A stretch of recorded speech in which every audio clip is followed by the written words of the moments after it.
Jagan party ఉంది, వాళ్ళ నాయన శవం మీద పుట్టింది.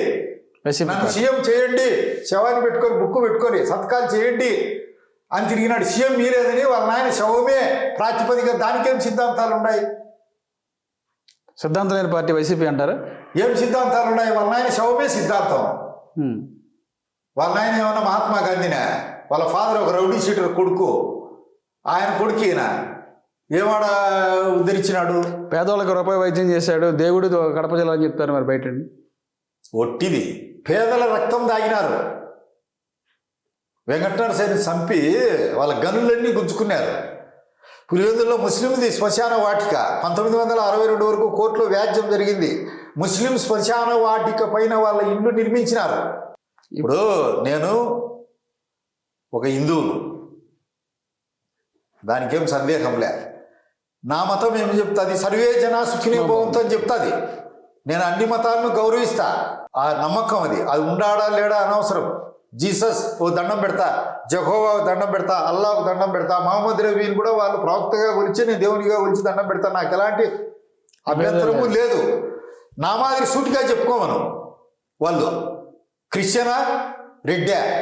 హిందూ అవిభక్త కుటుంబంలో భాగస్వామి ఎలా అవుతాడండి?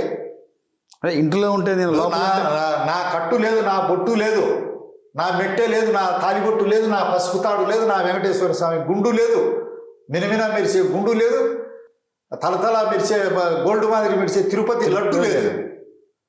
ఎట్లయితే నా వాడు ఓట్ల కోసమే కదా. నువ్వు రెడ్ల దగ్గరికి వచ్చినప్పుడు రెడ్లు క్రిస్టియన్ దగ్గరికి వినప్పుడు మతస్థులు అనేది మా క్రిస్టియన్లో కులాలు ఉన్నాయండి, క్రిస్టియన్లను గౌరవిస్తాను నేను. అవును, రాంగు కదా.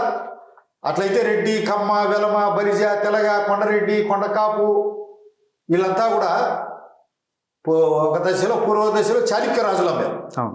తర్వాత కాయస్థ క్షత్రియులం. మేమంతా దుర్జయ మహారాజ్ సంతతి. మా రెడ్ల పురాణం తీసుకోండి. రెడ్ల పురాణంలో 39 శాఖలు ఉంటే దాంట్లో కమ్మపురి, యలమనాడు, బలిజ ఇవన్నీ కూడా వస్తాయి. కొండరెడ్డి, కొండకాపు. కాపు పురాణం తీసుకోండి, అదే వస్తుంది. కమ్మ పురాణం తీసుకోండి, అదే వస్తుంది. వెలం పురాణం తీసుకోండి, అదే వస్తుంది. దాంట్లో ఏమన్నా ఉందా? ఒకడు మహమ్మదీయుడిగా మారినోడు మహమ్మదీయుడు అవుతాడు, క్రిస్టియన్గా మారినోడు క్రిస్టియన్ అవుతాడు. హిందూ అవిభక్త కుటుంబంలో భాగస్వాములు ఏ విధంగా అవుతారు? మేము గౌరవిస్తాం.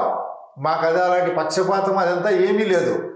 నువ్వు ఒక అబద్ధాన్ని మిషనరీ మాదిరి ప్రచారం చేసి రెడ్లంతా మా వాళ్ళే రెడ్లకు నాయకత్వం వహిస్తా అని, నువ్వు మావారి అయితే నన్ను ఎందుకు నచ్చినావు?